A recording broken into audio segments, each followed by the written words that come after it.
તો મિત્રો ફાઇનલી જે કામ માટે આપણે સોમનાથ આવ્યા હતા એ કામ થઈ ગયું. મોદી કાકા આવે છે હમણાં. બંદોબસ્ત સારી છે. હમણાં જોજો મોદી કાકા આવો છે. એ ત્રીજા નંબરની ગાડી છે ને એમાં છે મોદી કાકા.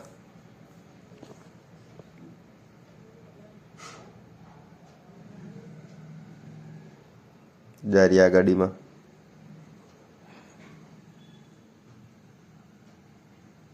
ધીમી કરીને જો હાથ ઊંચા કર્યા મોદી કાકાએ. જે કામ માટે આવ્યા હતા એ કામ તો થઈ ગયું સારું. સિક્યોરિટી સારી હતી.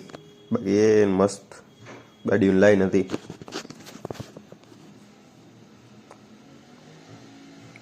ઢગલો મોટે ગાડીઓ હતી, ઢગલો મોટે.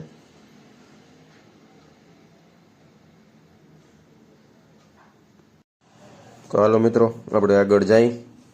હવે લગભગ બસ જ જવાનું થાય ને ત્યાં જઈ તમને મળું. તો બાય. તો મિત્રો ફાઇનલી આપણે પૂગી ગયા બસમાં. મળી ગયા આપણા ભાઈ બધા ખોવાઈ ગયા તો જા. હા હું પોતે ને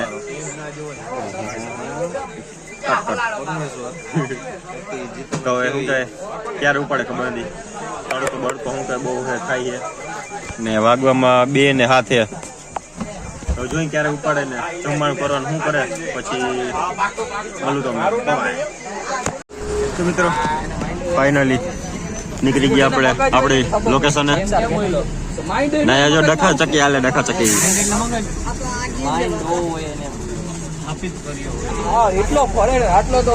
ડખા હાલે, ડખા દેવપુરી નહીં પડતો. બાકી જો આટલી લાઈન છે બધું.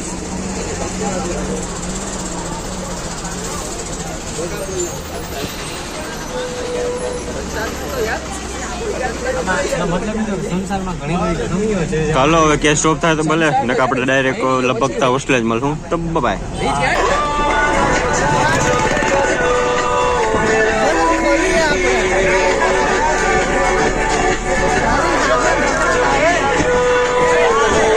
મિત્રો આપણે પૂગી ગયા માધવપુર બીચે.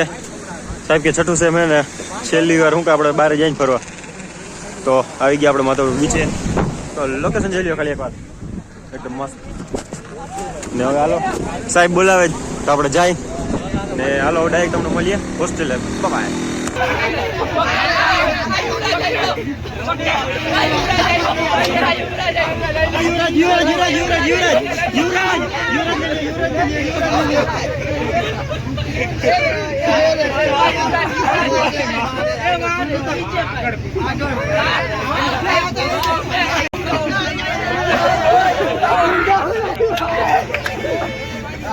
પ્રેમ ના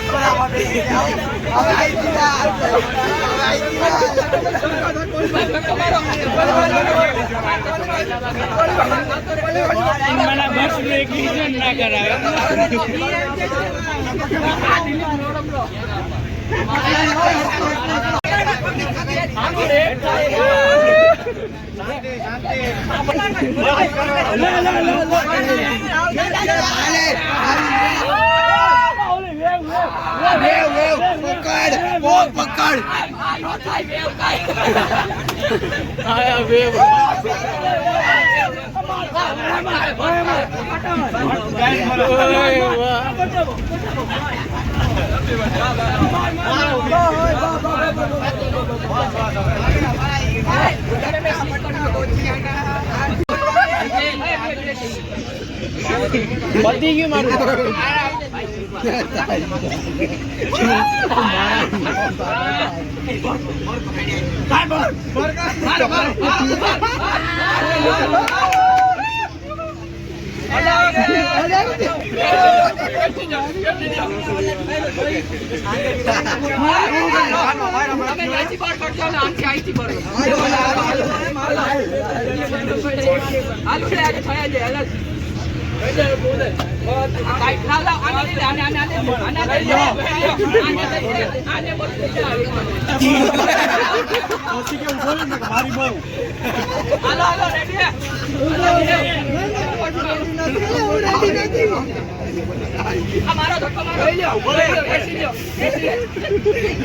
લઈ જાઓ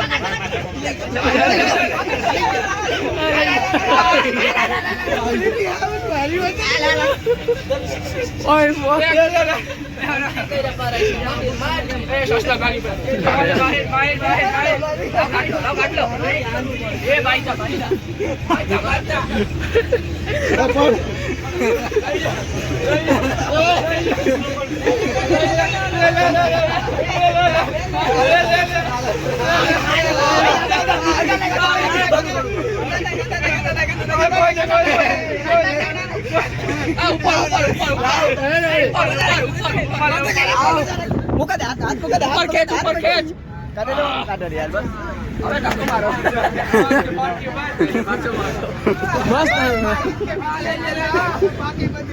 હા વાહ હારું ને મજામાં ને ફાઇનલી મિત્રો આવી ગયા આપણે હોસ્ટેલે ને જમી કરી બેઠા જ હવે ને આપણે આવી ગયો કોલેજ. આને ઓળખતા જોજો કે જૂના વ્લોગમાં આવેલા જ છે આપણો ભાઈ. ને કાલે એક્ઝામ એ કે વાંચવું છે પણ હવે 15-20 મિનિટ તો કીએ વાંચવાનું કે પછી હવે એમ ન કહેતો મારા ભાઈ કે કાલે વાંચી હો કાલે એક્ઝામ છે. ના ના આગળ જામ છે જો તૈયારી છે ખાઈ લીધું ઘડી કર બેહી ખરા તો વાંધો નહીં. તો આ બ્લોગ માટે જોવા માટે થેન્ક યુ સો મચ ને લાઈક શેર સબસ્ક્રાઇબ કરી દેજો. તો આ બ્લોગને કરો જાય એન્ડ તો બાય ને જય શ્રી રામ.